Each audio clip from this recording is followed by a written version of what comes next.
आज इकट्ठा हुए हैं, निश्चित है कि वो आज़ादी, स्वतंत्रता, सत्ता परिवर्तन से संबंधित है।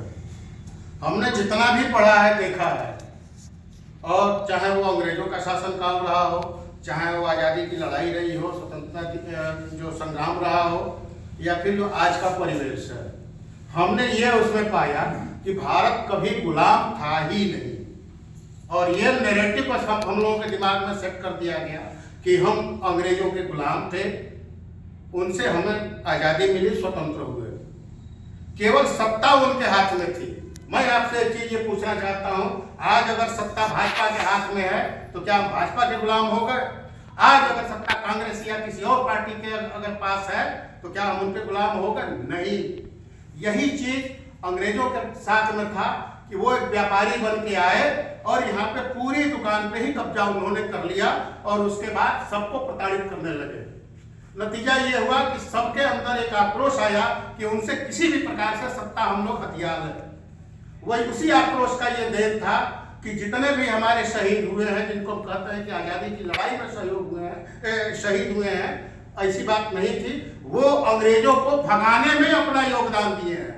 हमने इन लोगों के माध्यम से अंग्रेजों से सत्ता छीनी है, अंग्रेजों को भगाया है यहाँ से, इसलिए हम कभी गुलाम नहीं थे। आज फिर लेकर के हम अपने को, हम सुभाषवादी लोग हैं, अपने को हम गुलाम क्यों कहें? सीधी सी बात है।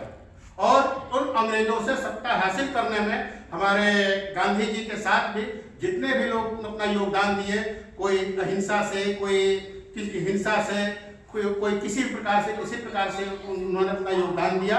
लेकिन अहिंसा की बात करने वाले हमारे गांधी जी खुद हिंसा के शिकार हो गए, जबकि हिंसा का समर्थन कभी भी नहीं करना चाहिए। ये तो एक सुझाव है।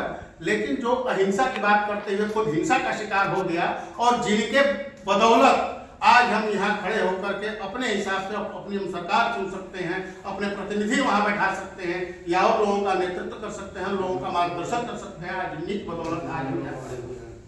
तो साथियों, ज़्यादा कुछ न करते हुए, कहने को तो बहुत कुछ है, लेकिन संस्थापक महोदय का ये आदेश हुआ है कि बहुत कम समय में, तो एक बार फिर हम आपसे इन लोगों को नमन करते हुए, श्रद्धा सुमन अर्पित करते हुए आपसे जय हिंद।